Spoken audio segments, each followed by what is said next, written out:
Hello, everybody. Welcome. Hello. Seems like there are a lot of people interested in women breaking barriers. So, I'm not wrong. I love that. It's a good way to start. Welcome, everybody. Welcome to the Ideas Festival, and welcome to this panel. We're here to talk today about the future of leadership for everybody, in business, in politics, in sports. And we're going to talk about experience and potential. We're going to talk about data and practice. And we're going to talk about the supply and demand sides of women's leadership. And we're going to do that in conversation with a dozen women in 90 minutes. So wish us luck and listen carefully. You don't want to miss anything. So I've spent a large part of my career, and honestly many panels here at Aspen, thinking about and solving for gender disparities and in harnessing the untapped potential of women and girls around the world. I've done it through government, working in the State Department with Secretary of State Hillary Clinton, in academia, at Brown University, teaching on these topics, and now my work supporting Melinda Gates and her team. And I have to say that I am asking myself, as many of you may be doing, it's 2019, and we're still having this conversation. So what makes the issues confronting women's leadership so uniquely unsolvable? Particularly given that in the US and globally, our thinking about gender and inclusion and diversity has evolved positively so dramatically over the years, and we've collected so much thoughtful data on the subject, but the barriers facing women who strive to lead in all sectors somehow remain pervasive and absolutely stubborn. So we're going to break our time together today into 4 parts as we dive into different perspectives and sectors where women are leading. And every woman we're going to hear from today, and they'll be introduced on each panel, is intelligent and creative and mercifully efficient.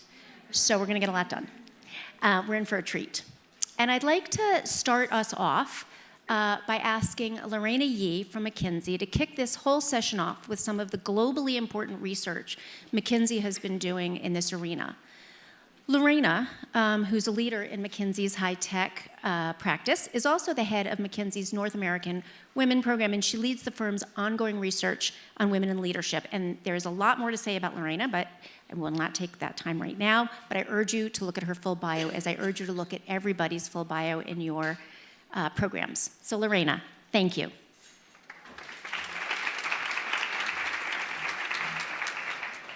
So when I was 5, my parents sent me to an all-girls grammar school in San Francisco.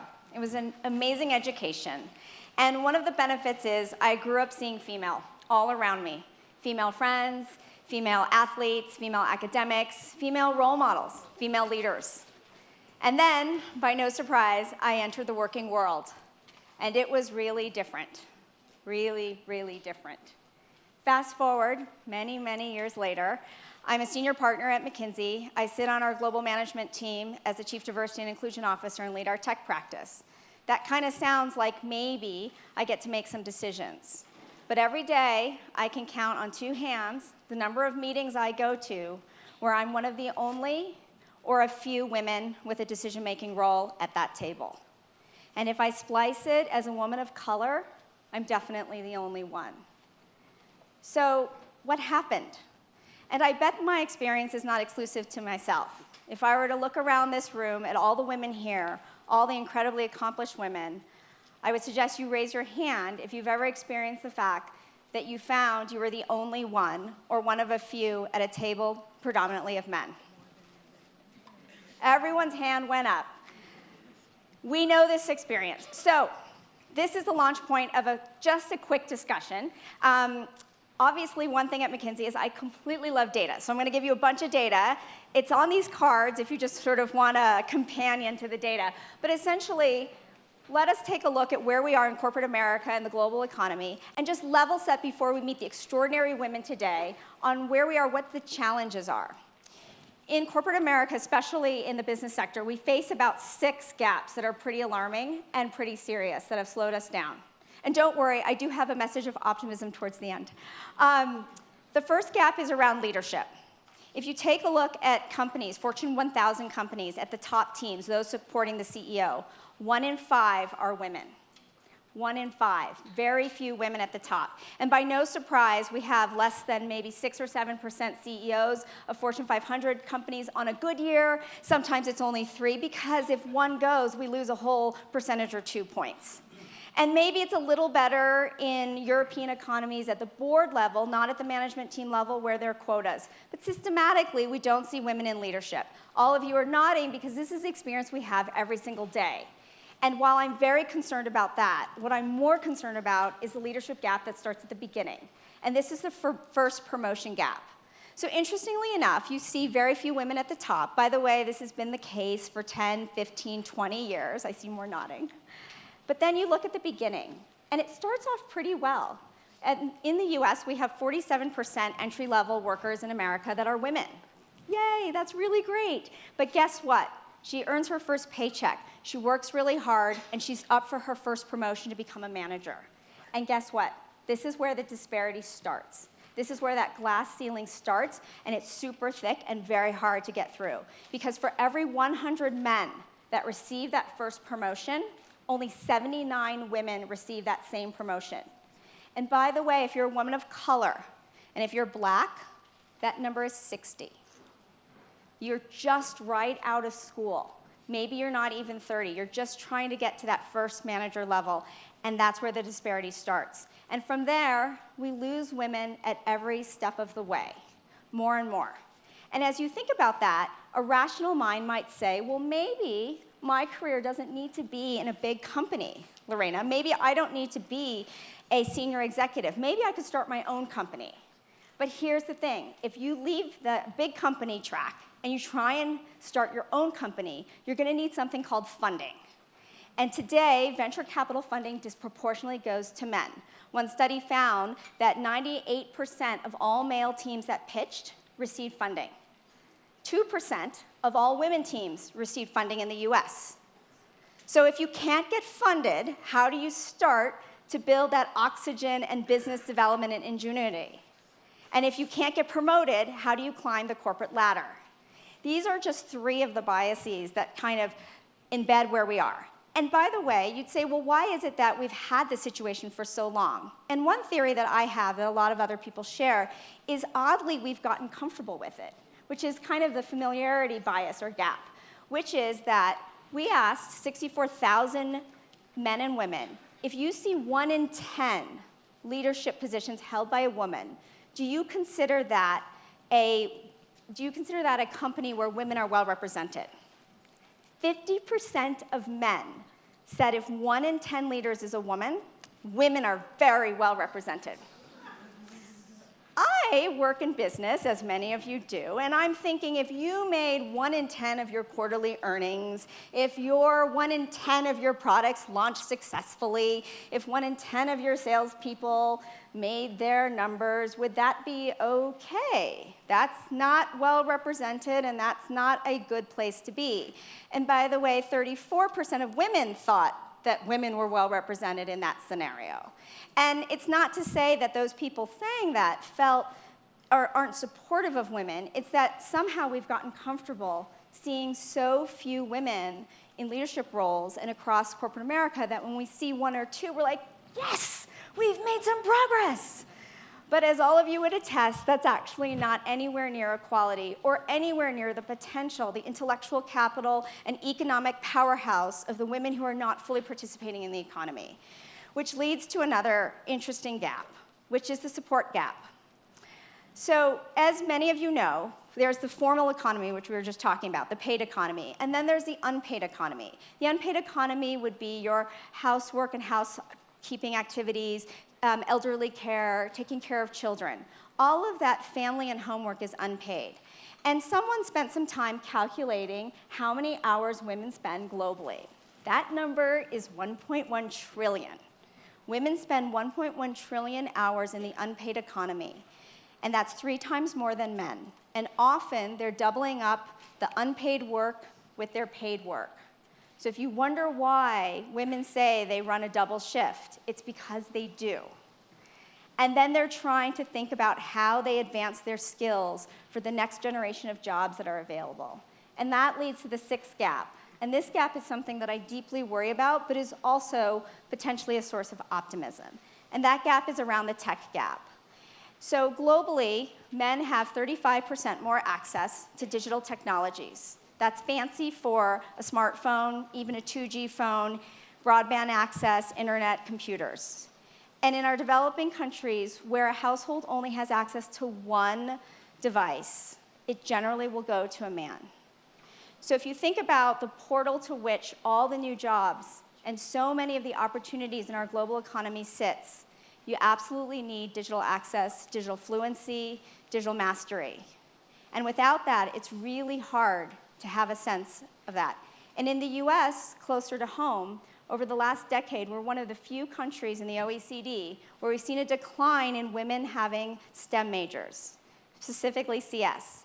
And so if our women aren't learning STEM at an early age, if it's harder for them to participate, how will they be able to put themselves in line for some of the most interesting and fresh jobs that are out there? And by the way, it doesn't mean that you need to code for life. But as we see going forward where jobs are going, it's going to be such an important skill. It's a capability that's really important, which leads to something optimistic, which is that as we think about where jobs are going, we are facing a major disruption. Our McKinsey Global Institute, we just finished a piece of research on the role of the future of work for women. And we find that generally women will be as disrupted as men. That amounts to about 1 in 4 women will see globally their job either completely transformed or actually taken away through automation. And while that sounds scary, what also is happening is ushering a whole set of new jobs, a whole set of new roles, some of which are really, really exciting. We call them frontier jobs. In all of that disruption, the workplace is unsteady. And that is a perfect time to actually usher a different type of agenda, an agenda where you think about how can you use the fact that work and jobs and employment are changing so dramatically to also rebase and rebalance how we think about the cultural norms in the workplace. And so while many people think that the future of work is a very scary thing for women, and certainly there's a lot that we need to do in terms of investing, it also could be a time of opportunity. But it's a decade away. So we stand before us where we spent the last decade a bit stuck. And then we look at the next decade for which there'll be lots of change. And the question is, how can we actually architect that change? How can all the people with so much creativity and ideas here architect that change towards one that resets the gender norms, towards a more equal and inclusive workplace? Those are just a couple of facts to get us started. Thank you so much.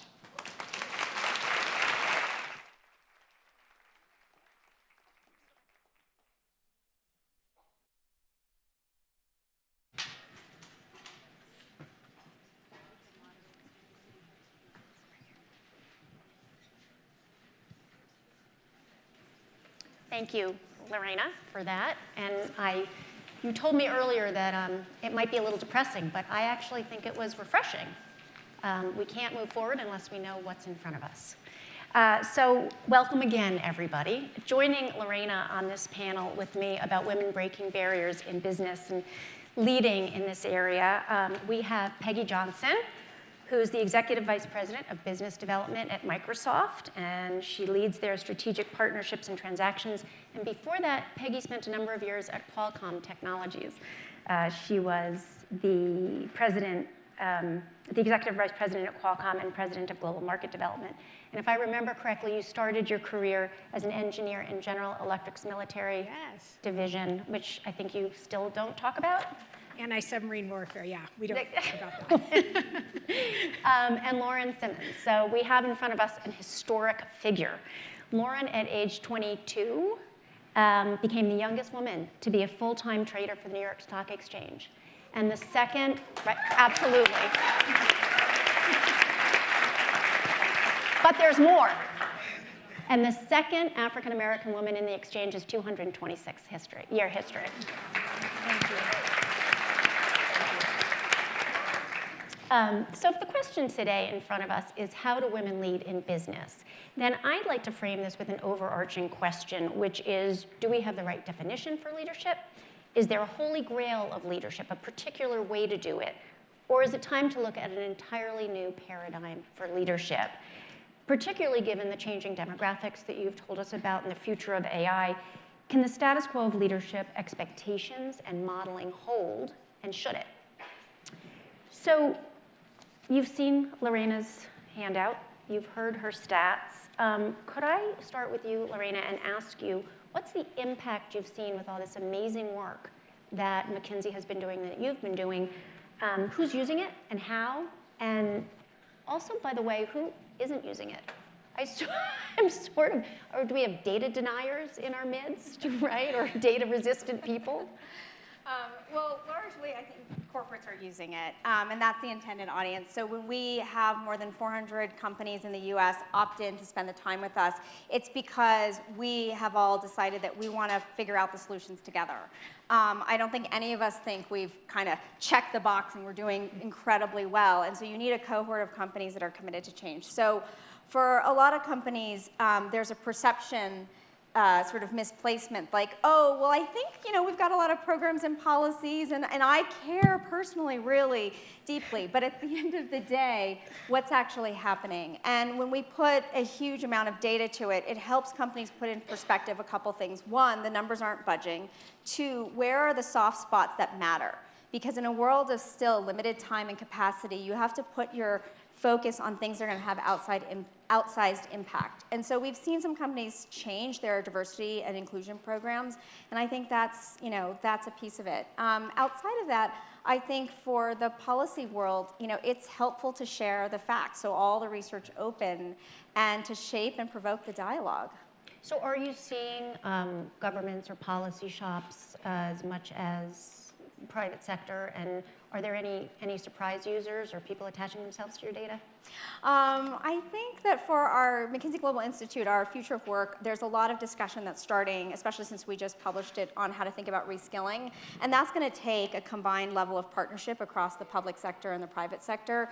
And what I'm really hoping is that there are going to be some more innovative ways to get at that, rather than kind of the old kind of trodden ways, and so a little bit more energy and creativity. I think the data haters, you may hate the data, but the data is the data, and you sit in a room and you see, 8 out of 10 are men.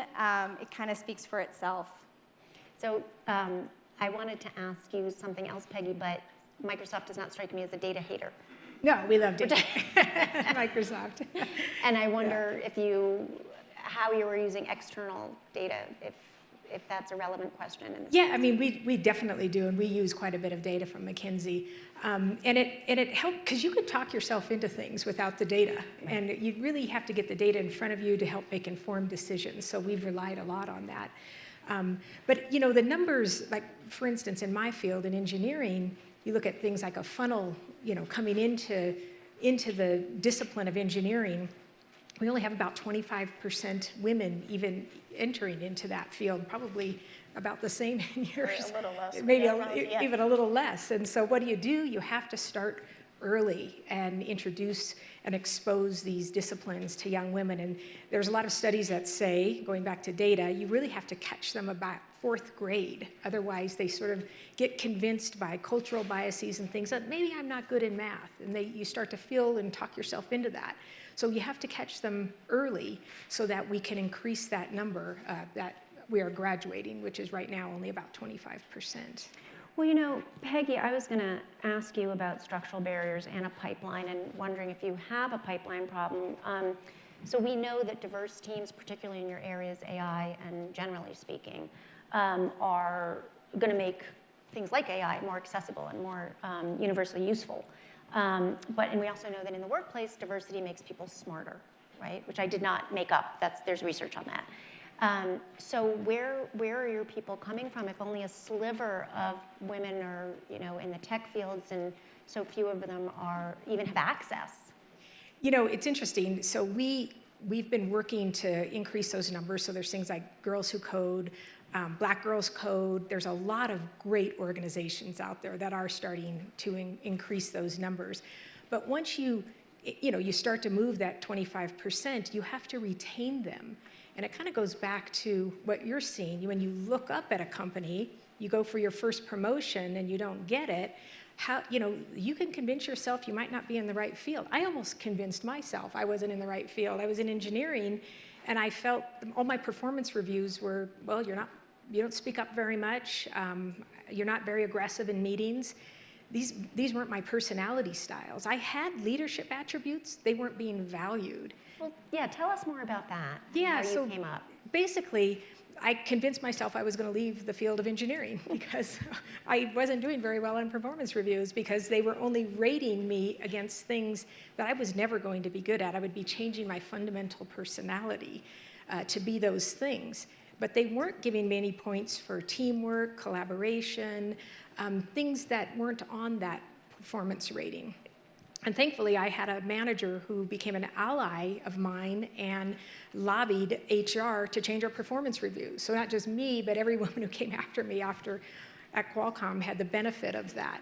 So we could be more inclusive of who we described as leaders. It wasn't just a certain type.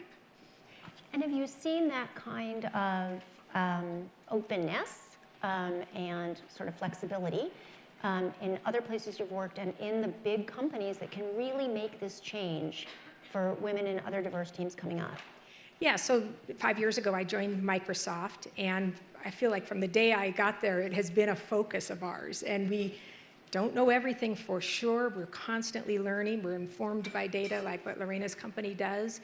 And we're continuously trying to make a more inclusive environment, an inclusive environment for everybody. There's quiet men out there. There's all types.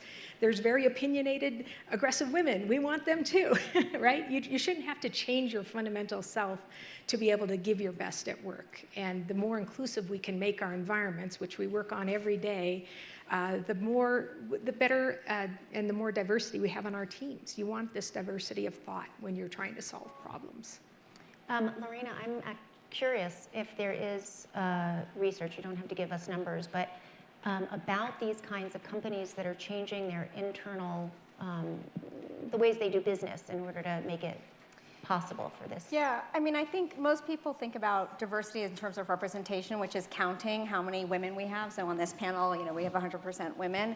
But yeah, great. But I think the challenge is that the underlying piece is much more profound, and it's something Microsoft and others are working on, which is fundamentally how do you build a culture of inclusion and acceptability, a sense of connectedness and belonging. And if you look at kind of micro segments, and so let me give you a counterintuitive example. So a lot of companies are very excited that they have parental leave policies. So it's not just that they're going to pay women to go on family leave, they're going to pay men. And while the gesture is fantastic and innovative, the application of which sucks, period, because very few men take that paternity leave.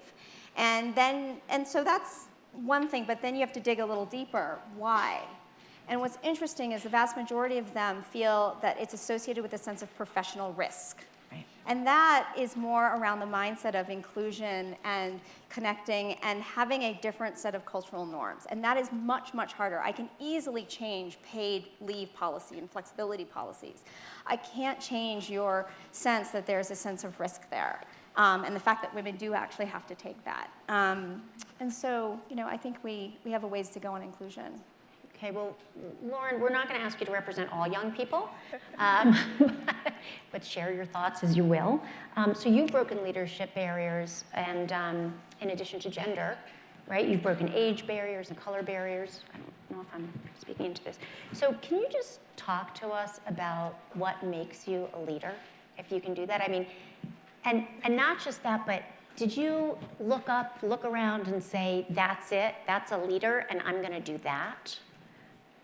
No, I think for me, it definitely happened organically. I went into finance, but I don't know if many people know this, but before I went into finance, I was a genetics major. And even before college, I was in engineering. So I was always in spaces where throughout STEM, and having people around me encourage me to continue doing this.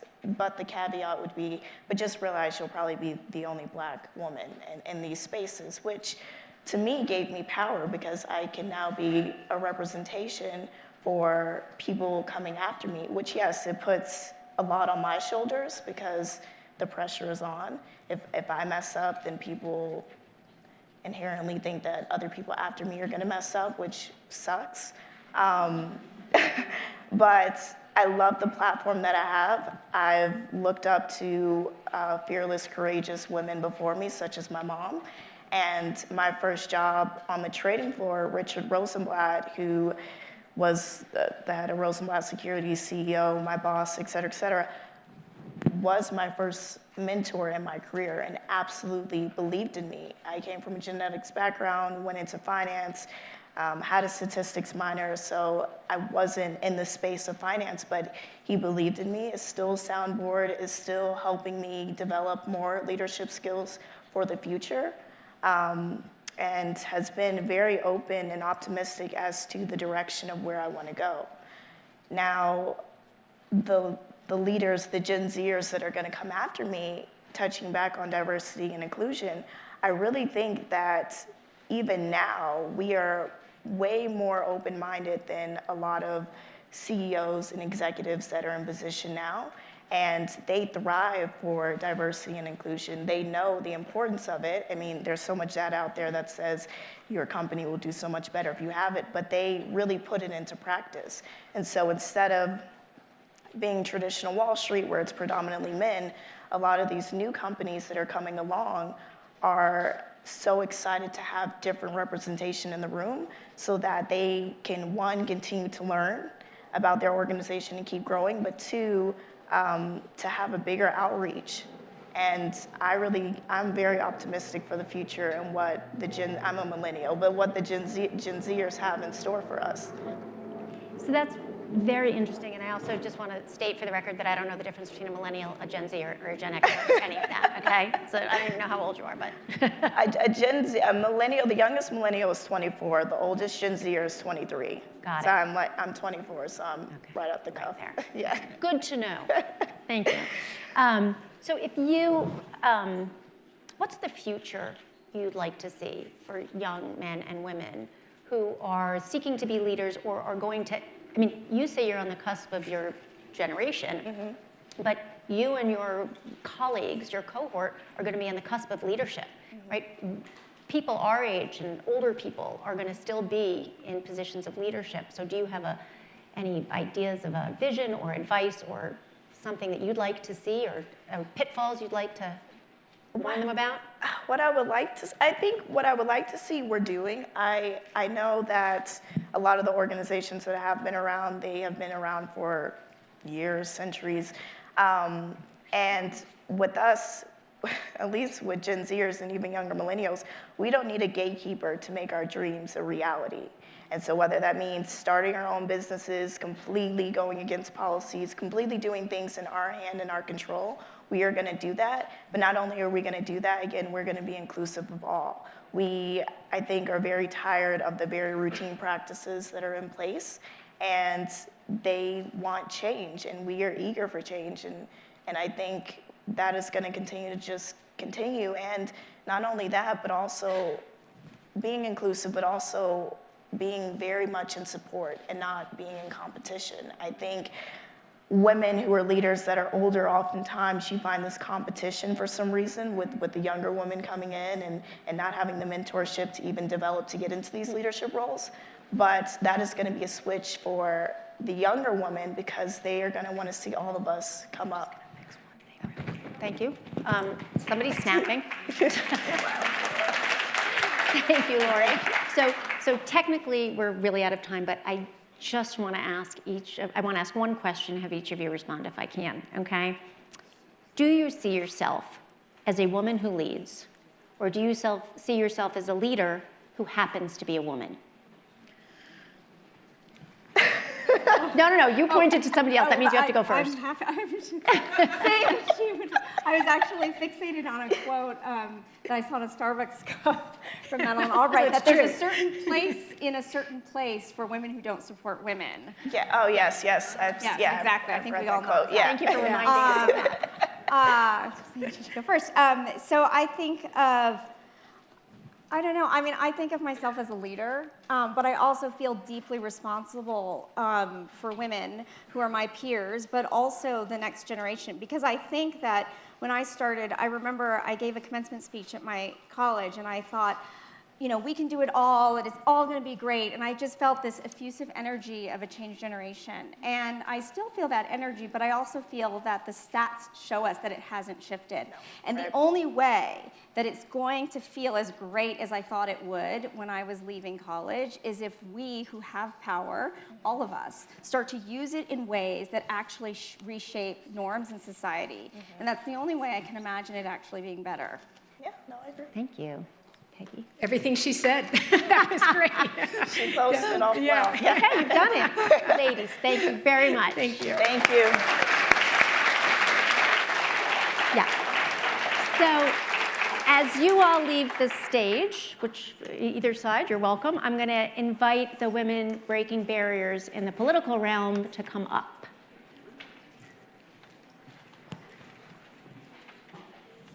Am I? Okay.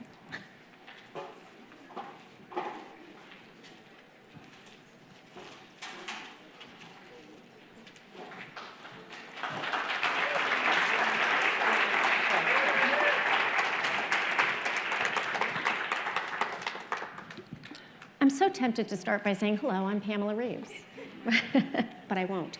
So we are here now to talk about women leading in politics and in the political sphere. And I have with me three pretty phenomenal women. I was going to start with Cecile, but it looks like you're getting mic'd. I'll just introduce you all briefly. Cecile Richards is the co-founder of Supermajority, which is an organization fighting for gender equity. And some of you may recognize her as, in her former role, she was president of Planned Parenthood Federation of America and the Planned Parenthood Action Fund, which she did from 2006, I think, to 2018. Alicia Garza is her co-founder at Supermajority. We are, yeah. You are, indeed. And also the co-founder of Black Lives Matter. And you're...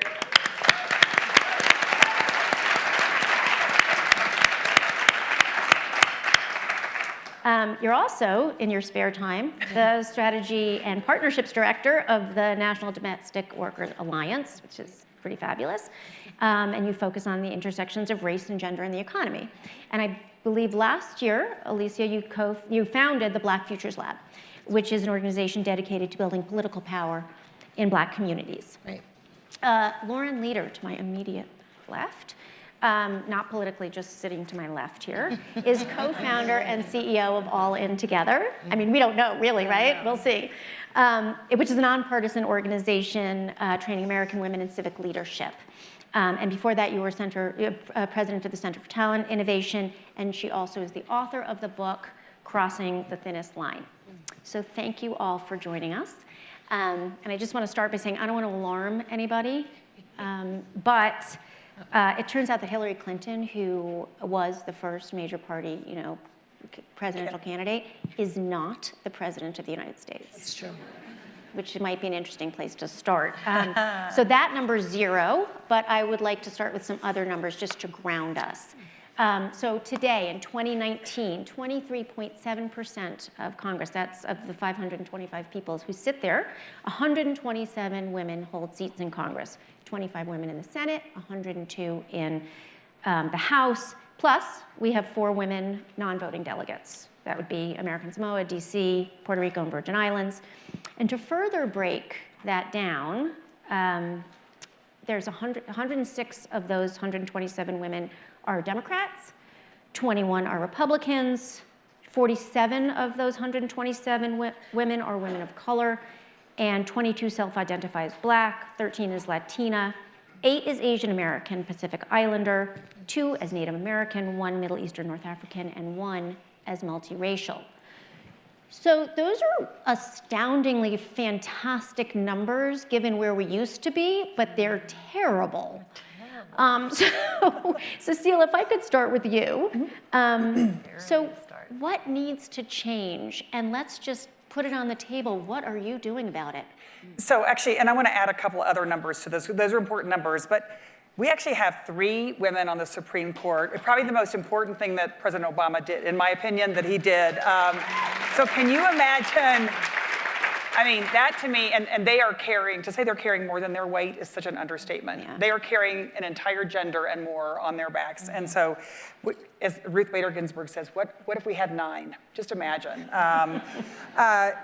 The other statistics, actually, we were kind of discussing no matter what you say, it's a bad number. We were discussing whether it's the right number.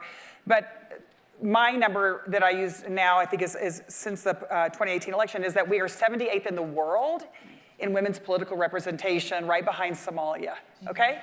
So, yeah, we got a long way to go. And I think, and Alicia was talking about this earlier, that the women who did get to Congress this time, the ones who like a lot of people have heard about, Alexandra Ocasio-Cortez, Lauren Underwood, Ayanna Pressley, none of them got there because anyone in a political party asked them to run, okay? So I think it's really important to say that women are basically trying to bust into a political system that was literally built to keep us out. Not just women, people of color, right? And so it is time to me, is to build power outside of the political infrastructure, and that's actually what Alicia and I are working on. And part of it is, it's fascinating right now, is that women are now, I think everyone knows, we were 55% of the voters in 2018.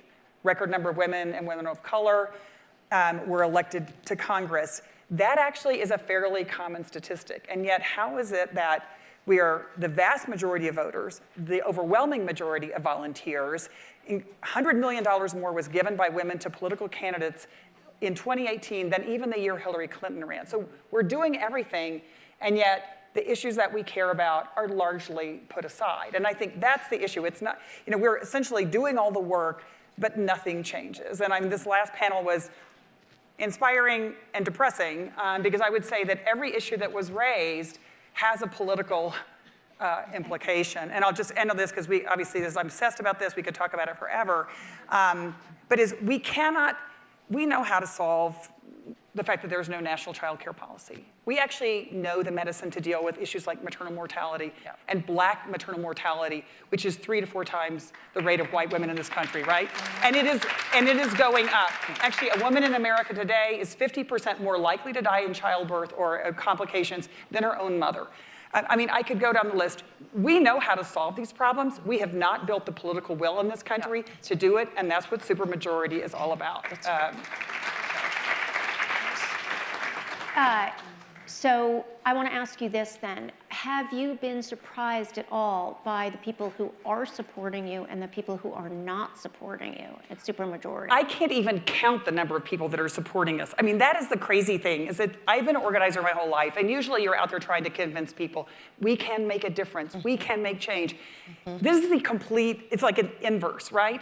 It is, and Alicia, I see you nodding, and we've been going around the country. It's like you put up the bat signal, and like women are flooding. They're like, it's like tent revivals. Women are just like, I want to do more. I'm not burned out. I'm not discouraged. I want more skills. I want more tools. I want to build across racial lines. I want to build across generational lines. And I want to change what's happening in this country.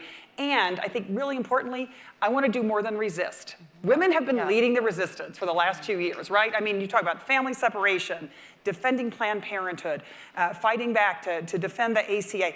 And women are now saying, what if we could build the country, imagine the country we want to live in where there was gender equity and we wouldn't have to fight all the time, and let's go build that. And that's what is animating women to me today.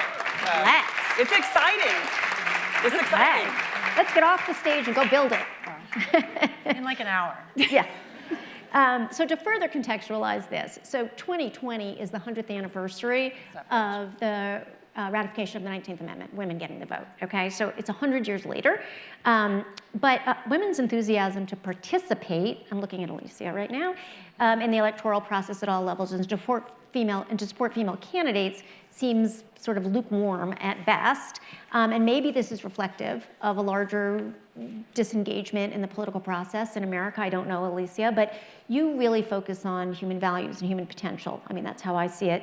You embrace voice and agency and rights and the power of participation. So can you tell us how on the ground you energize and encourage people about and around political participation and politics, not just participation, and how do you actually build political power?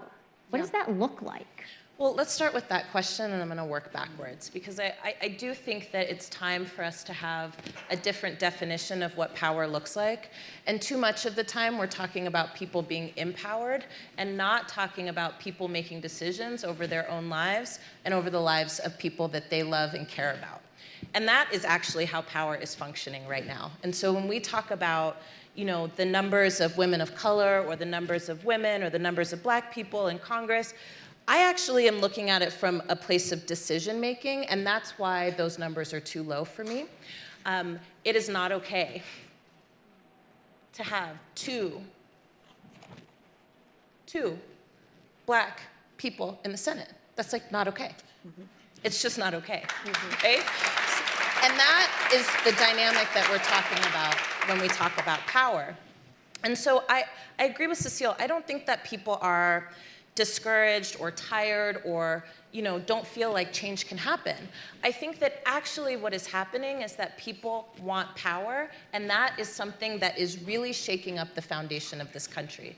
It is 100% true that when Ilhan Omar or Alexandria Ocasio-Cortez ran for office, that people told them, it's not your time. Even though in 2019, right, the demographics of this country actually reflect exactly those women. Those are exactly the women who should be running for office right now. Those are exactly the women who should be making decisions on our behalf. And those are exactly the women that I want to be sitting down at a table with and saying, this is what I want to elect you to do. So, with that being said, I think that what is happening right now is a political revolution. I spent time in Georgia last year when Stacey Abrams was running for governor. She won, by the way. And I can tell you, not only are people not tired, but when I was standing in lines at Prospect Park where there were empty voting machines with no cords, but there were lines and lines and lines of predominantly poor and working class Black people and people of color. And I would walk up to them with a bottle of water and I would say, why are you still here? It's 90 degrees. Aren't you tired? They're like, oh yeah, I'm not going anywhere. And that is women who are holding babies on their hips. That is elders that we were bringing chairs for so that they could sit down and get their place in line. The problem is not that people are tired. The problem is people are tired of the political system as it exists. They're tired of power as it exists. And I think the question for all of us is, how tired are we of power as it exists? If we're really tired of power as it is, then what we're going to do is we're going to invest in the constituencies and the communities in this country who have a plan for what needs to happen in order to change the country for the better. Black women know what to do to change this country for the better. We're really, really clear. Are y'all coming with us or not?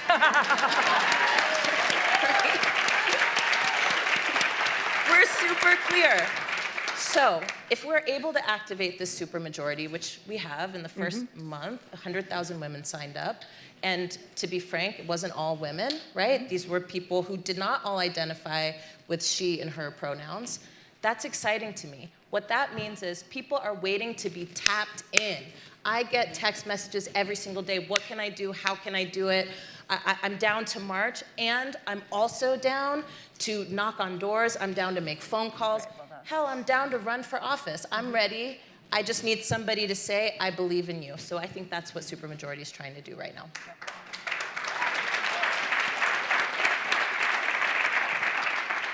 All right. I have a lot more questions, but let me turn to Lauren first. Laura, you're training women for civic life, right? And I think we'd like to hear more about what you do actually every day and what you're finding out. And this may sort of dovetail with something Alicia was saying. Are you seeing any trends in the kind of women that are coming to you, right? Does your training or your work attract a certain type of women, a woman who has a particular kind of goal or aspiration or vision of the future? I mean, look, we're going out and trying to connect with women who have not participated in the political process. And yes, there are the amazing 100,000 women who stepped forward. But look, I want to just put it in the context of the conversation we had right before this, right? So we spent 20 minutes having a fantastic conversation about what's going on in the workplace. There are huge numbers of women who are not making any connection between the political process and the barriers that they are facing at work. They are connected. The fact is, the reason why women are stalling out, why we're 78th in the world, according to the World Economic Forum and everywhere else, is because we have an entire generation of women who have not seen the connection between participating politically and solving some of these big problems that they're facing at work. And that is because we've also had a generation, all through particularly the 80s and 90s, that told women, government is broken, government is not the solution, participating in politics will not solve your problem, you need to just lean in. And that's wrong. That is missing a huge part of how democracy works. In the 77 countries that are ahead of us on that list, including, by the way, the 60 that have elected women heads of state, and we are obviously not one of them, those are countries where women looked at the status quo and mobilized en masse. No one handed them their place at the top of those rankings. Women did exactly what Cecile is talking about. They stood up, they got organized, and they went to work in politics. Because you cannot reach equality if you do not have power and voice in all of the places where decisions are being made. And by the way, that includes here in the Aspen Institute, right? So there should be no places or no spaces where women are not at the table as part of that conversation. So what we're trying to do is that there are millions of women that march. There are also millions of women who think that the political process is so hopelessly broken, they want nothing to do with it. I'm running for office in my small town in New York, and I will tell you that all those women that spend 50 hours a week in the PTA, running things for their kids, they all say to me at parties, oh, I could never do what you're doing. They can, but they don't because they don't think it has value. And when we go around the country, so we have focused this last year, the last 18 months on training thousands of survivors of domestic violence, which, by the way, is 1 in 3 American women. 1 in 3 American women have experienced violence or harassment. Those women are on the sidelines of our political process. Well, guess what? The laws are broken. We can't pass the Violence Against Women Act, right? We need those survivors to stand up. We need the women whose lives are most affected by the laws we pass to stand up. And I love Cecile's point about it not being just about resistance. That is key. And you could probably guess where I am on the political spectrum, and I'm sitting in the right place for that. But the point is, we are nonpartisan, and we are strictly nonpartisan, because I don't want to give women a litmus test to democracy. I may not agree with them. I don't agree with a lot of the women that we work with, but I want them there, and I want them to show up. And I want them to participate because their voices matter, and we have to be willing to hear people's voices even when we don't agree. So the point is, we need to make sure that we are doing the hard work of reaching into communities. The best thing I think that's happened in the last 4 or 5 years is all these organizations like mine and so many others around the country that are doing this very hard work of reaching out to women who are not on Twitter, who are not on social media. We bus women to our program. We give them free childcare, and we give them free lawyers. We work through the hundreds of direct service organizations that are serving them around the country. It is hard. It's hard to get to them. But when we do, and that's your point, right? As soon as you hand women the tools and the resources, and you say, you can do it, and I'm going to help you, they go out and do unbelievable things. And that is how we change the country, is getting to all those women who have been at the margins of our political process, giving them a voice, giving them the opportunity, showing them the tools. The hallmark of our democracy is participation. Enshrined in the First Amendment is not just free speech, et cetera. It is the right to petition our government for our grievances. That is in the First Amendment, and we have to take that seriously if we want change. Thank you. So, Alicia, this was going to be a question for you and Laura, but I think she's sort of already answered it. There's an interesting nexus, I think, between who's participating and what they want their outcomes to be. So I'm interested, and then I'm going to ask you all a question. You don't have a pipeline problem, right? Your text machine is going off every minute. Who are they? Who are these women? And what are they all on the same page? What do they look? Do you have a sense of that? Yeah, I do. Can we do some truth-telling real quick? Please, girl. So we don't have a pipeline problem, but we do have a values challenge. And for me, and I think for us, supermajority, we stand for something. And who we want to see get engaged, get organized, and be powerful are folks who believe that there is something that we could be doing better than what we're doing right now, and that has to include all of us. So, what I see in terms of people who are stepping forward, what I see in terms of people who want to get activated and organized, are people who are not only dismayed about not being involved or not being engaged in the political process, but people who feel like the values that are leading this country right now are off track. And I will be super honest with y'all. I am not interested in building the capacity of people who are in office that want to take away my health care. And I don't care if you're a woman or not. What I want is for us and our folks who have been marginalized from the political process, who have been told time and time again, it's not your time, and also your voice doesn't matter, your issues don't matter, your opinions, your experiences don't matter, even though policy is what is shaping those experiences, those issues, right, and those values.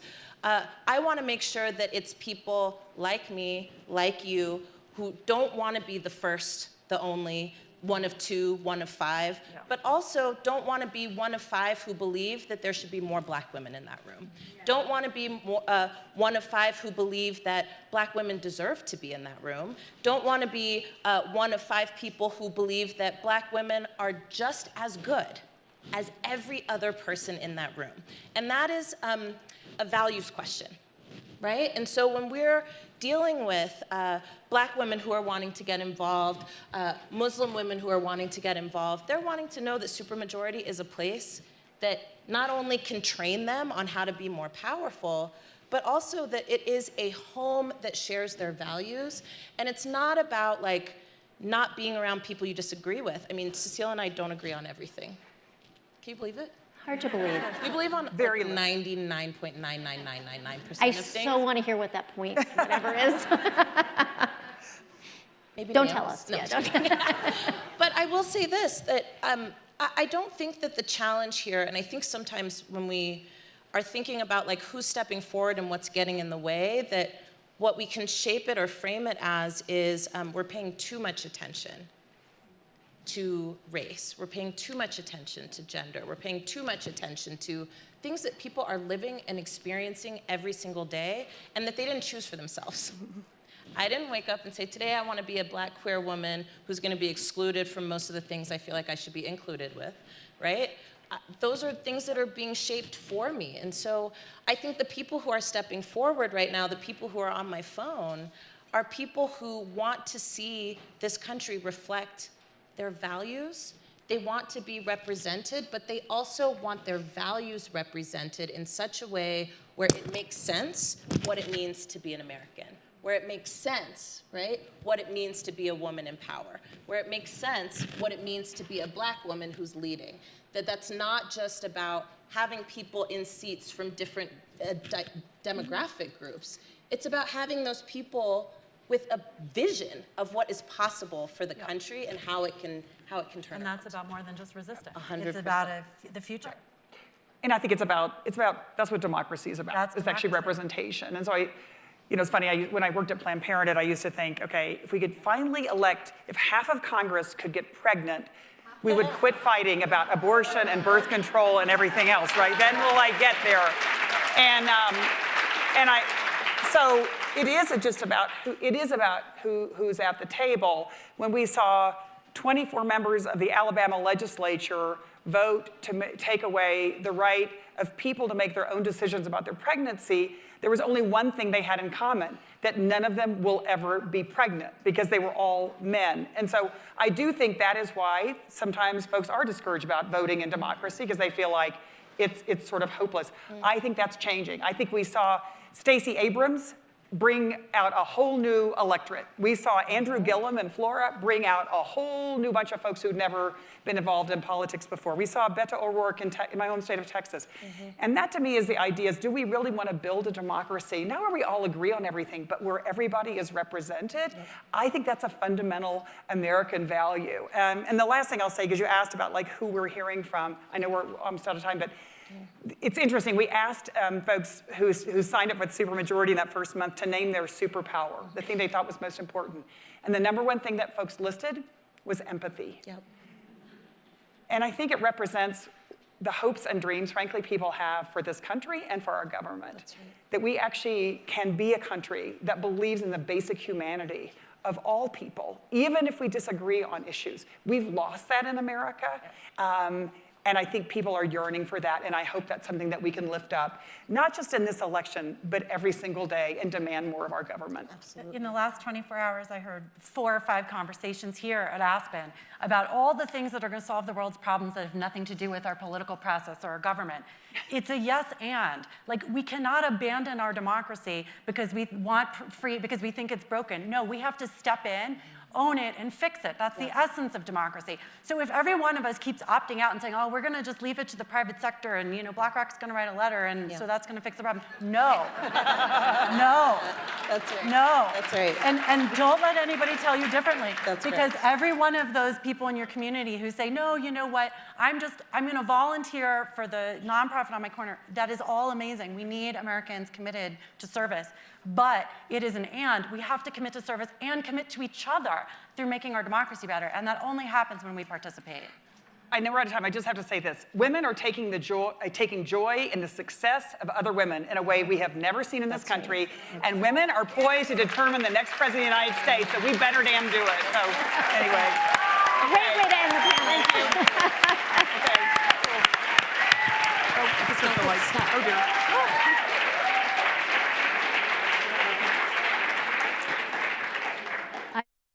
Enough said, right? I'm going to invite Peggy Clark up. Thank you.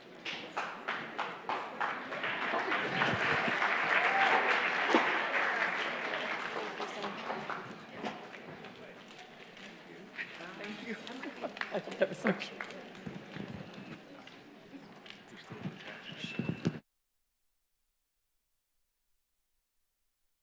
Slow down. Yeah, I know.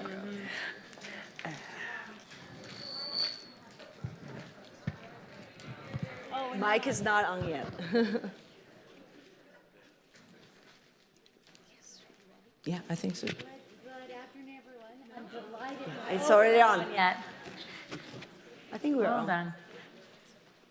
We give kudos to this person who's crawling around on the floor. No, it's okay. Behind us. Good. Now you have a voice. Now I have a voice, right.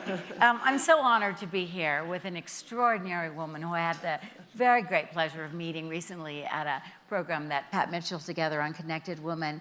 Lan Yan is often known as the Oprah of Chinese media. She's an extraordinary woman. I've already learned so much from you, Lan, in the little bit of time I've met you. But this whole session is about breaking barriers. And so Lan and her husband, Bruno Wu, the investor, founded Sun Media. It's a multi-platform empire which spans TV, internet, location-based events, and education. She's a leading television host, in fact, one of the first women anchors in China, and she's interviewed Hillary Clinton, George Soros, and a number of other people. She has a daily following of 40 million Weibo followers, 40, which is a Chinese microblogging site. You will be in my today's blog. Oh, good. So welcome, Yan. You've traveled so far to be with us, and we are honored to have you with us. Very privileged. Oh, thank you. So welcome. So we're really going to talk about breaking barriers, and I want to have a sense, Lan, it's so interesting to us. Many of us don't really understand what it's like in China, but you had a role model that helped you to figure out how to break barriers. Tell us who that was, and how did you start on that path? Well, I have interviewed so many leaders across borders and across countries in the world, but the woman who is my role model, my icon, is my grandmother.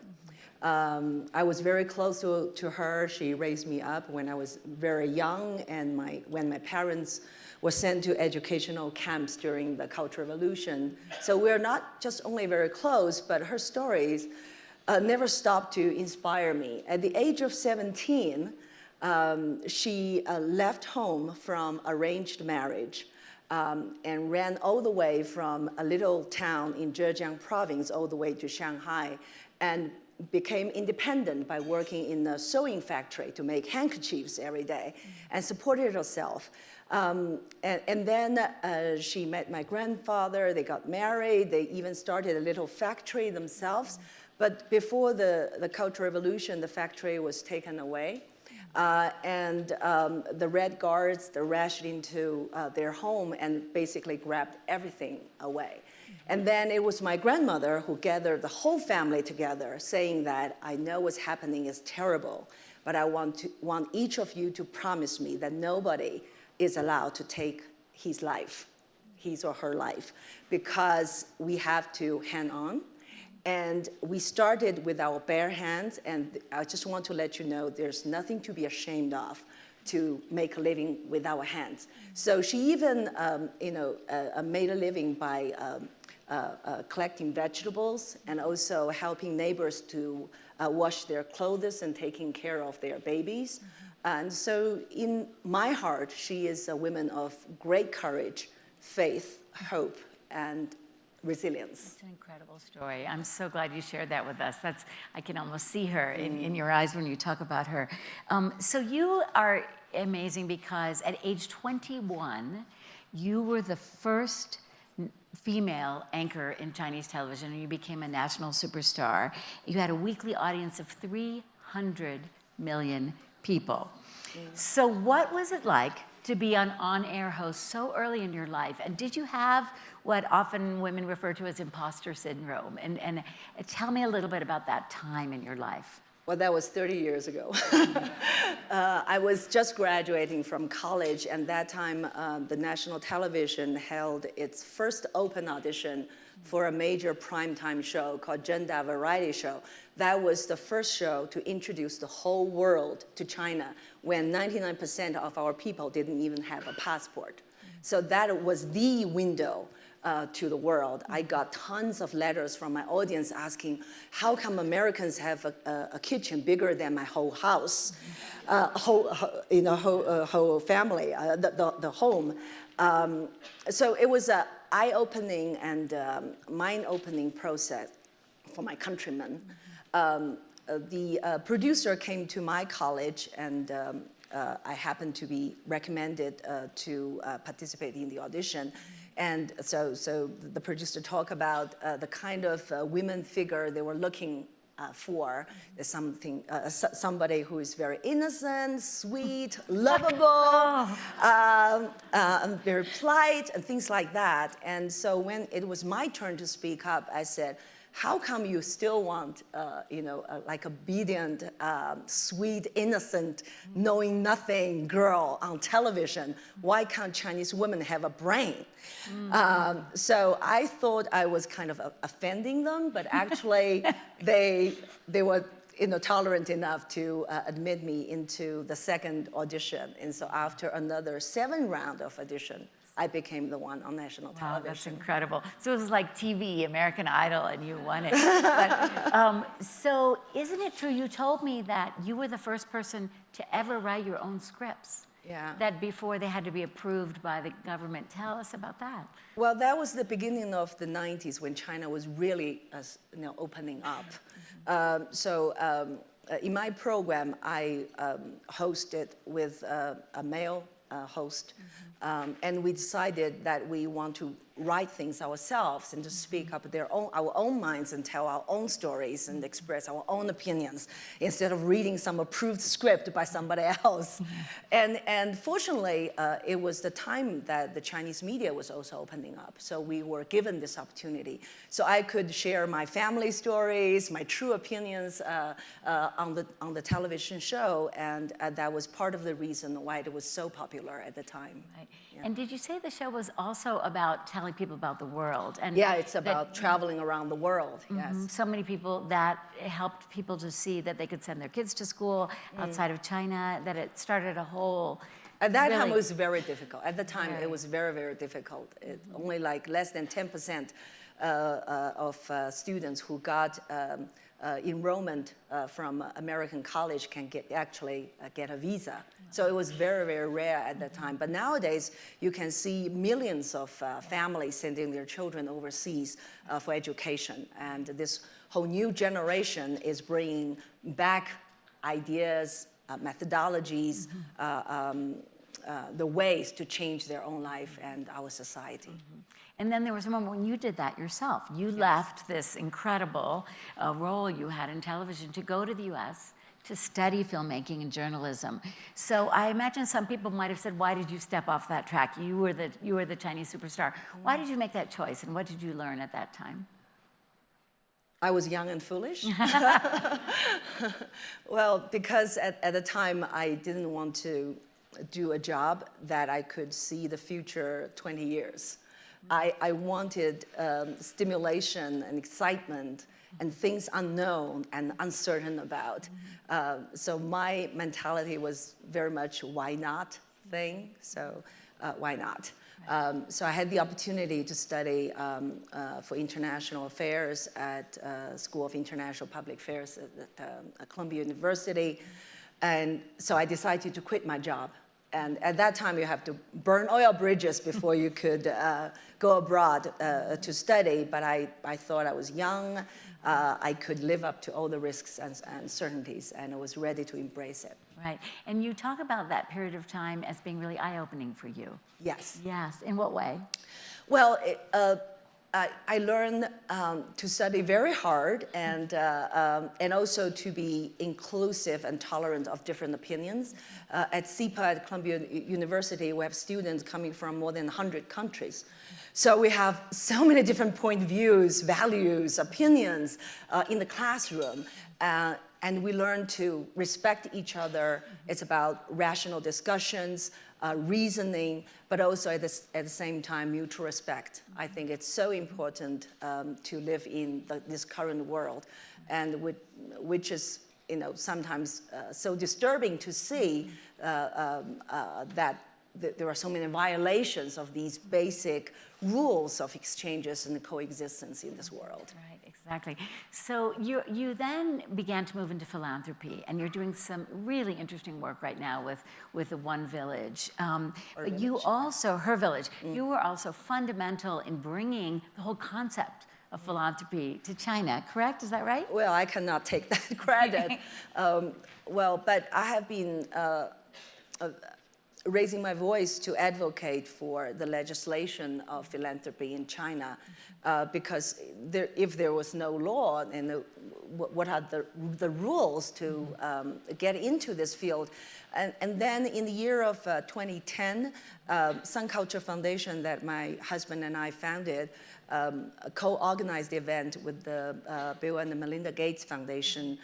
It's the pledging dinner in China, which was also participated by Warren Buffett.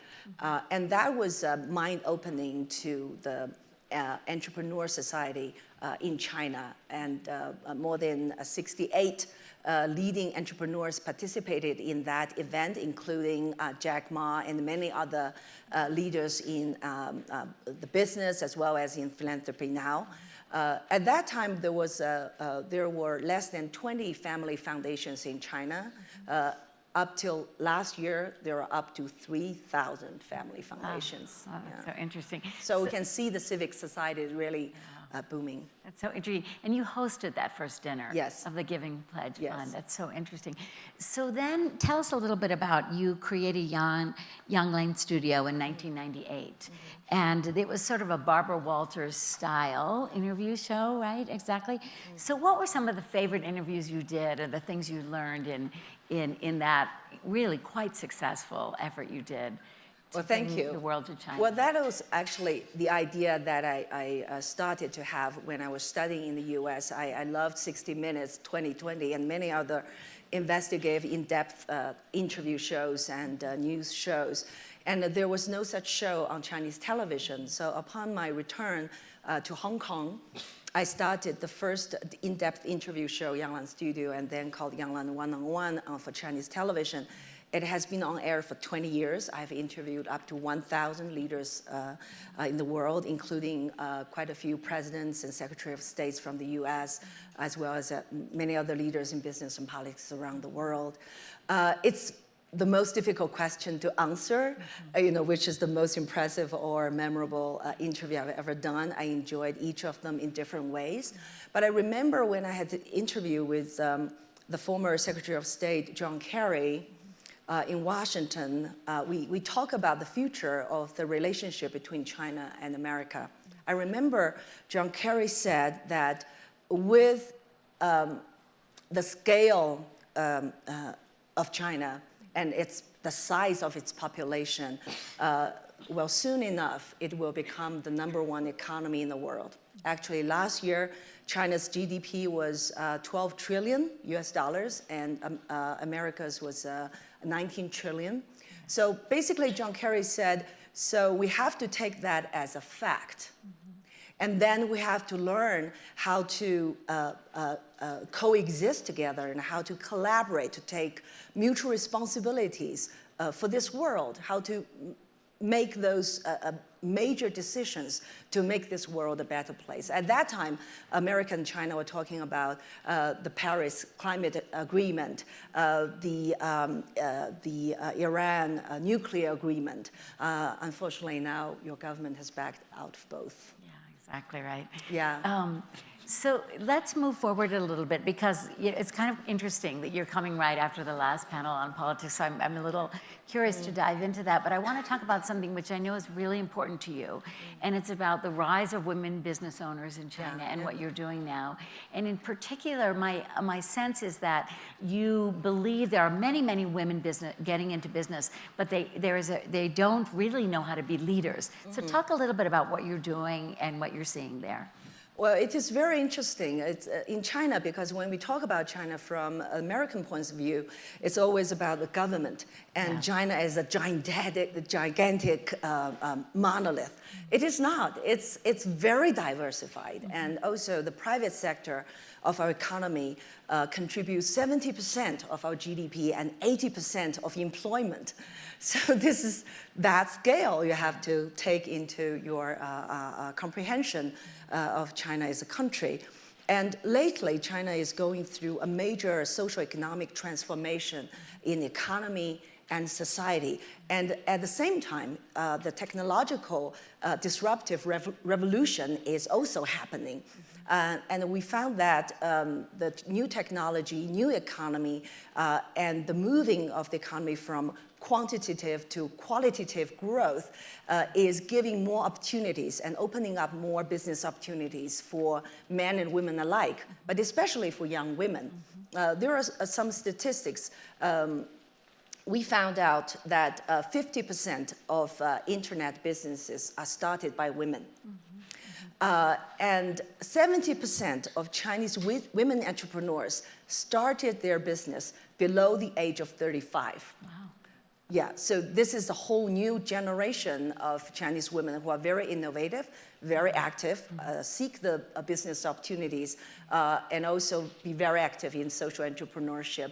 So as Her Village Academy that I founded 4 years ago is to give capacity training to these phenomenal women leaders, to teach them how to talk with the capital, how to write their business plan, and how to scale up by connecting with each other, and also how to give voice to such topics as gender discrimination, sexual harassment and abuse in the society, to make the whole society more aware of the gender issues and to move the whole society forward. And that's really your mission right now. You feel that? Yes, I'm totally committed to this, and I'm actually also bringing Chinese entrepreneurs delegations to different places around the world to increase their exposures to the international business society, and also to to enhance their lifelong learning skills. Right, exactly. So, what are your thoughts on, you've heard a number of U.S. leaders talking about leadership and the challenges and the opportunities we're facing. What are your observations about women's progress globally and women's leadership globally? And are there any insights from your particular perspective you can share with us today about that? Well, there are so many different topics we can cover in this field. I think there's so much remain to be done. But I want to make one point, which is why I really appreciate our gathering at Bellagio, Italy, 2 months ago with our common friend, Pat Mitchell. It's about connected leadership. I see so many women with their head down, doing their drilling for their day-to-day career, business, or family, or great courses. But they're so separate, and they're so hardworking. But sometimes it's so difficult for them to scale up. Right. So I find it is very, very important to have a connected society globally, to share the best case studies, to share resources, and also to be each other's providers and mentors and board members to support each other. Right. It's the time that we get united and connected so that we can grow bigger and to be more powerful and more vocal about the cause that we all believe in. Beautiful, so beautiful. So I have one last question for you, which is, you have taken so many professional risks in your life, and you speak for so many women in China, and you represent so many in China. Do you think of yourself as brave? I don't know. Well, I don't know. As I said, I have this why not mentality. I think that the fast growth and the transformation of China has given my generation the opportunity to think big and think bold. If there's nothing available, why don't we start something like that? So this is the can-do mentality. It is the resilience that if you fail this time, you can always stand up and take another opportunity. That has been motivating me and my team to do the things we believe in. But I think the most important thing is that you have to be authentic in what you're doing. You have to truly believe in something you have passion with. Otherwise, you cannot sustain. Exactly. Yeah. Lan, we are so honored to have you with us today. Thank you Thank so you. much. Thank you.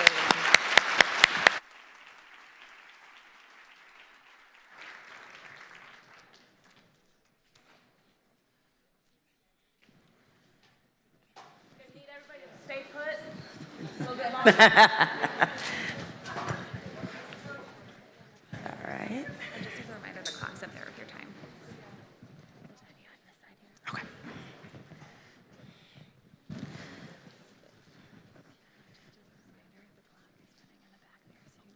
Okay, thank you. All right. Hello, everybody.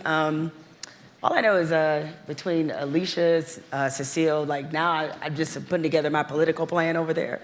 So I'm going to have some talking points about me running for office later. We'll talk about it, Jeff. No, I'm just kidding. My boss is sitting right there like, what the hell are you talking about? Thank you guys for joining us. My name is Jemele Hill. I'm a staff writer for The Atlantic. And to my left here, I have Katie Sowers, who is an offensive assistant for the 49ers, my favorite football team. So, of course, all the questions are going to Katie. Sorry, Jen.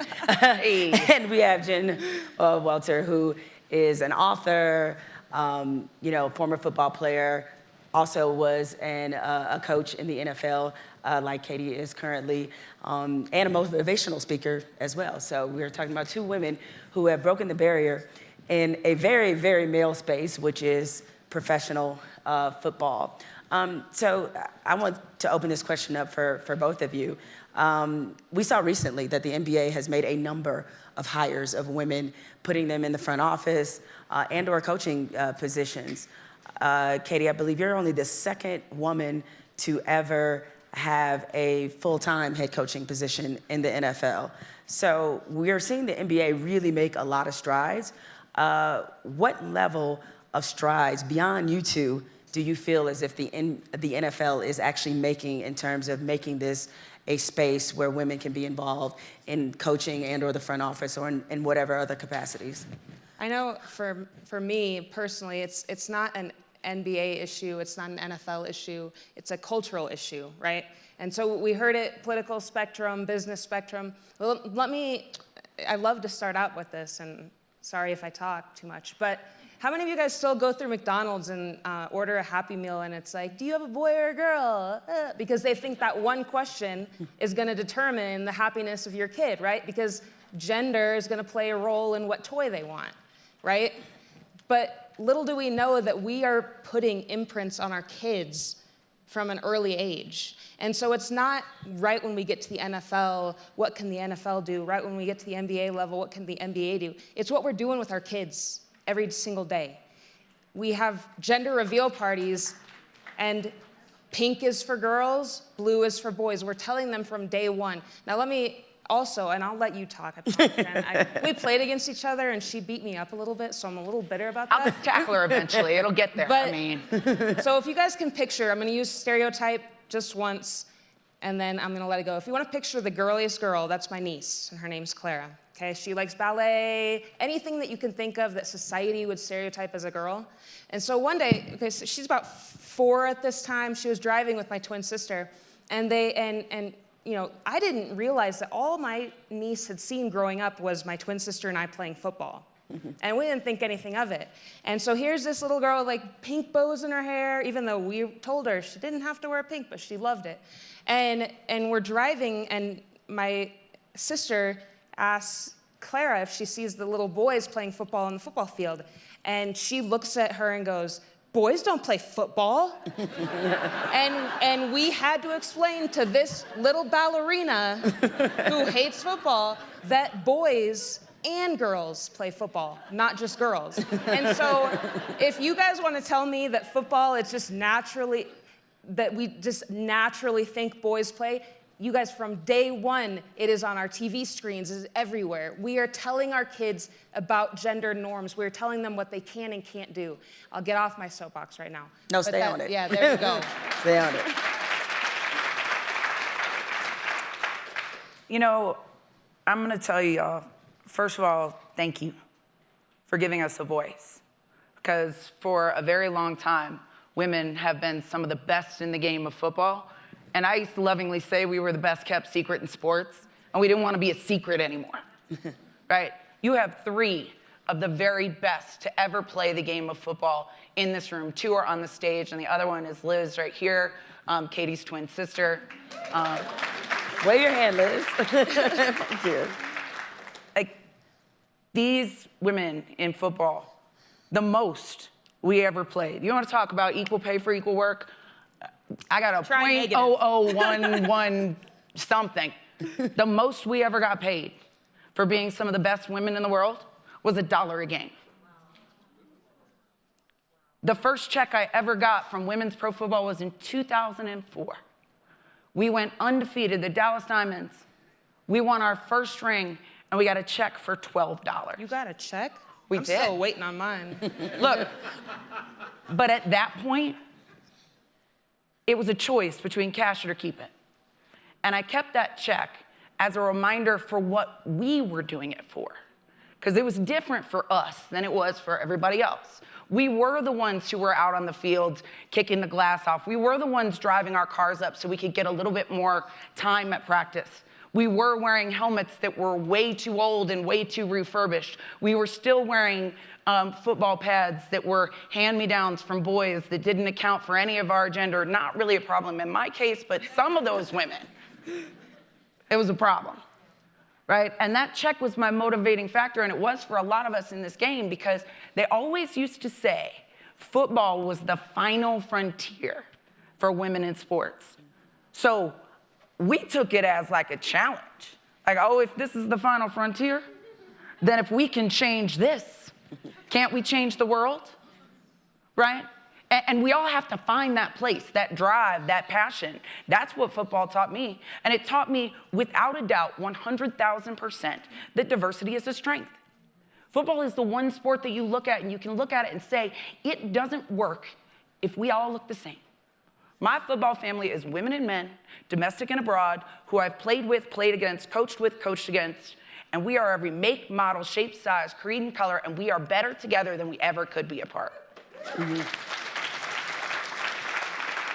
You know, Jen, for a moment when you said 3 of the best football players in the world are in this room, I actually thought you were talking about me, because back in the day, Girl, on Asbury Park, you ain't want to see this right hand. Jemele, I know your toughness and everything you stand for. No, Girl, man. we would take you on any field of battle any day. Till I get hit and start crying. Anyway, just be on my team. yes, You'll be better off. I will be behind you, Yeah. and you will take all the punishment. So the NFL currently, I mean, the fan base, for those who don't know, it's almost 50-50, as in 50% men and 50% women. It's about 46% of women identify as NFL fans. So with that percentage being there, and again, we've been talking this entire day about representation and it reflecting, the product reflecting who's actually consuming it, and is it a proper representation? Once you guys made that turn from player to coach, what kind of perceptions, stereotypes, obstacles did both of you face as you pursued, really, you want to talk about last frontier, for women to be in charge of other men in this space? That is a frontier beyond even Captain Kirk's imagination. So I'm gonna start with this one because I know she's gonna talk a while. But I'm gonna first start with, you know, I got into men's professional football in the most painful way possible.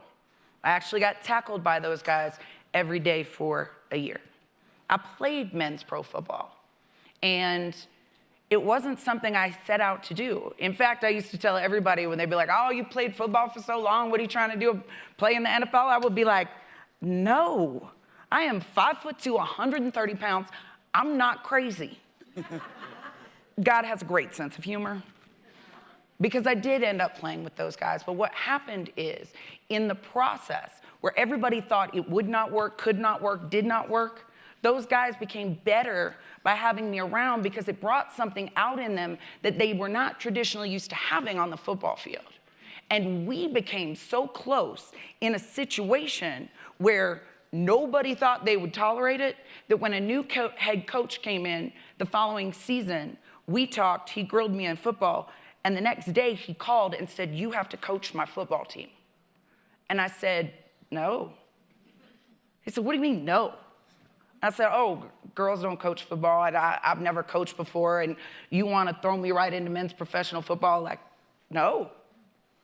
And he said, not a lot of guys are going to give you this opportunity. You're taking this job. And I said, no, and I hung up on him. The next day, he called me back and told me about myself. He said, do you remember how I told you not a lot of guys were going to give you this opportunity and you were taking this job? And I said, yeah. He said, good, I took it for you. You're coaching for me. And by the way, you can't quit. Otherwise, the entire narrative surrounding women coaching in men's professional football will be, we had a girl once and she quit. Now, as funny as that was, the important thing about it is that women will often self-select themselves out of situations that they are overqualified for, where a man will allow himself to grow into the job. Think about the state of our country right now. Men might just happen to think, I had a reality show, I could be president. But women won't do that. Women won't do that. We will overcheck the boxes. However, you put us in there. And we all know the implications of us being there. It's a narrative that goes well beyond us. The thing that has driven me in all of my toughest decisions has been, if you are the first, your opportunity and responsibility is to ensure that you are not the last. Because I'll tell you what, nothing has brought a better feeling to me in this world, or chills, than hearing that my sister was gonna get an opportunity in the National Football League. That was one of the greatest moments of my life, and I feel it every time I see her on the field. And she's obviously, I mean, that pretty much sums it up. But let me tell you a story. I was in Kansas City, which is where my family is all from, and I was invited to go watch ballet. I don't know much about ballet, which is funny in itself. But Nutcracker was going, and Sound like a good name. So I figured that I would go. I was gonna say, insert punchline here. Yeah. Get it? Yeah. That's right, I'm a lesbian. Okay, anyway, so really? I'm digressing. Okay, so I was watching, and all of a sudden I realized, okay, so if we're gonna stereotype again, I know I promised I wouldn't do it, but ballet, that's kind of like a girl's thing, right? Yeah, it's kind of, but there was this man that was leading a lot of women and some men, but never once would I have ever imagined going up and asking him if the women respect him. Never once would we ever do that. But yet every time, I'm sure both of us, we can just go ahead and guess that that's gonna be a question. How do the guys treat you as a woman, leading men?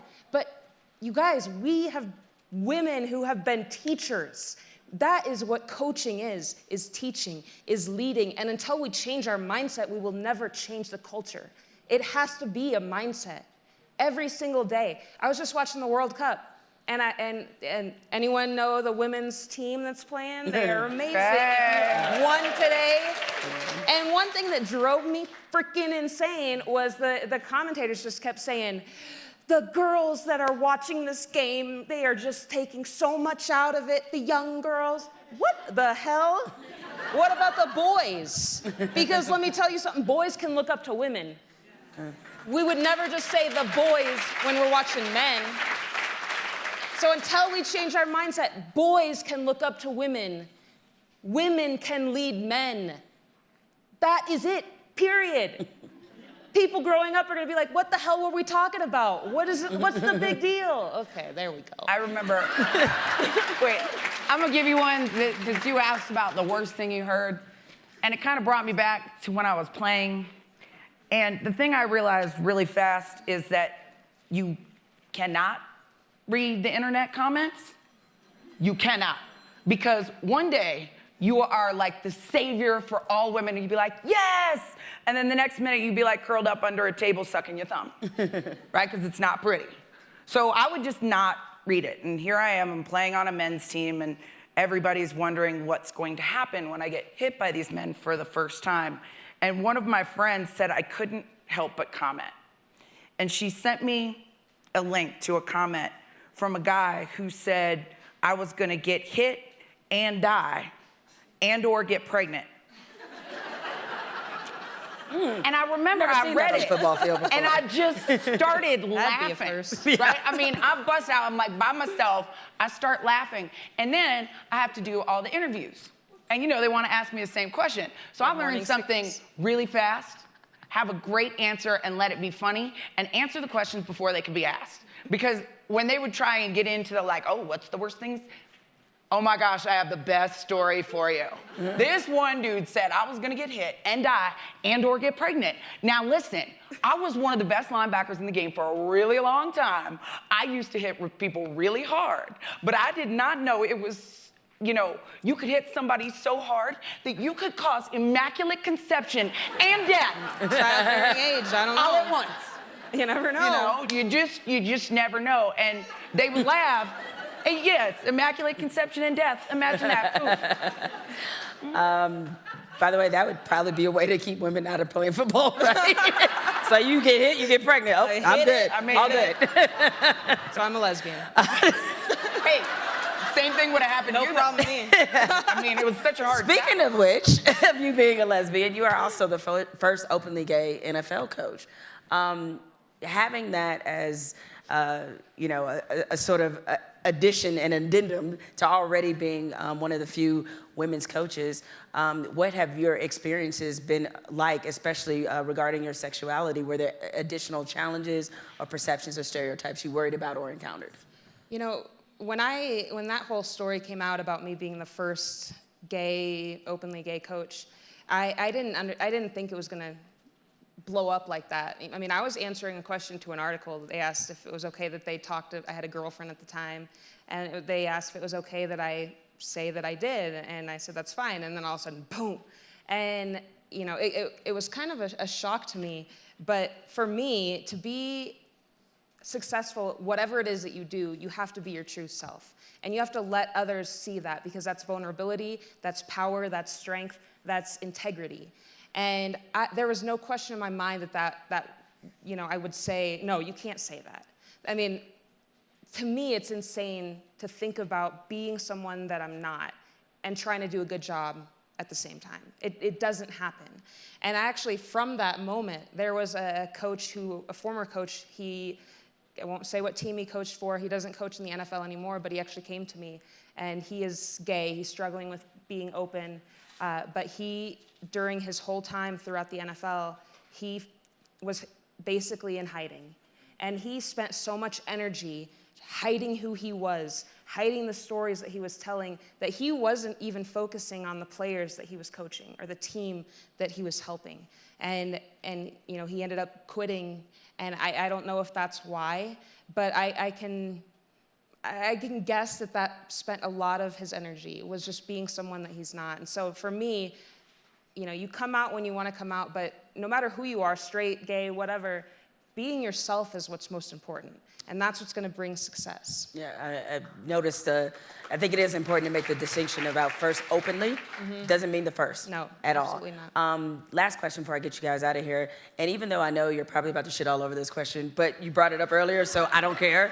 So, do the players respect you? No, honestly, what is your relationship like with your players? I mean, people seeing how other football coaches behave, and I'm sure people are very curious as to what that dynamic is like.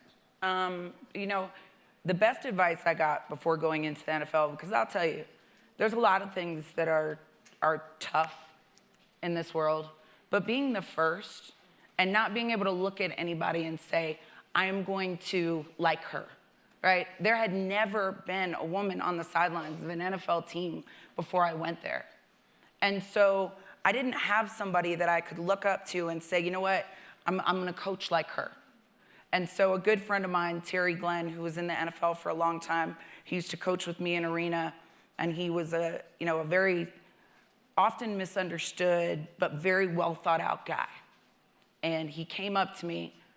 Sorry, he passed away not too long ago, so it's still tough for me. But he said, the best advice I could give you, and this goes back to what Katie just said, is to be 100% authentic. He said, if you are the same person that you were with those guys in the NFL, that you were with us here every day, those guys will absolutely love you. But if you're fake in any way, they will sense it and they will eat you alive. So at each moment when I wondered what type of leader or coach I was going to be, that's what I went back to.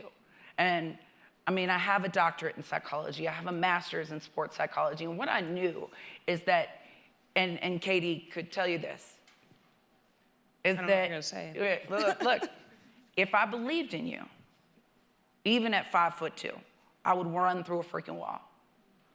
But if I thought you didn't have my best interest at heart, I might freestyle a little bit more, right? So with those guys, I was very authentic, very honest. We were very one-on-one. Guys would joke all the time. They'd be like, man, Coach Jen doesn't yell. Well, guess what? First of all, if I was trying to yell like eye to eye, it would be eye to belly button, and that's not really intimidating. It's more funny. But I knew any one of those guys could lean down and hear a whisper. So we were very one-on-one. I wasn't gonna call them out, because what I knew too is that every decision I made, I had to realize had an implication for every woman who came after me, and a narrative that they could use to say this is why women can't coach in the NFL. Just imagine what would have happened to one of those young men if, which is normal in football, I yelled at him, he yelled back. Now, what's the narrative surrounding him? Even if I said I was wrong, it would have created problems for him. So I would never do that. Instead, I would just be like, hey, all right, next time, just do this. And what happened is when it worked, they'd be like, man, Coach, that worked. What else you got? Right? So it was like a secret weapon. And I also knew that things were hitting home very well when they would take me to meet that significant woman in their life, which was often an auntie, a mom, a grandma, a wife. And they'd say, Coach, you know, I want you to meet so-and-so. And I'd be like, okay, let's go meet Mom right now. Well, I know you're busy, Coach. Nothing is more important than meeting your mom. Let's go meet her. And the moms would say, oh, Coach Jen, I'm a big fan. I'm like, Mama, let me stop you right there. Don't you dare be a fan of mine, because I am a fan of yours. In what could have been a very difficult situation, your son makes it a joy to be here every day because of the way you raised him.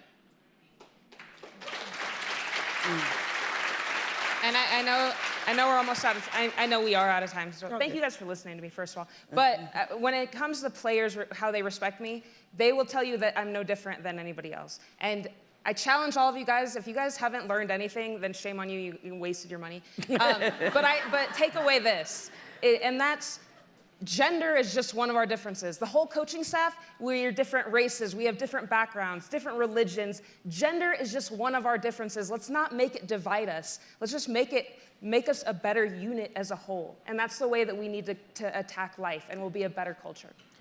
Thank you. I think you guys can tell why they're dynamic coaches. So keep applauding for these younger, definitely.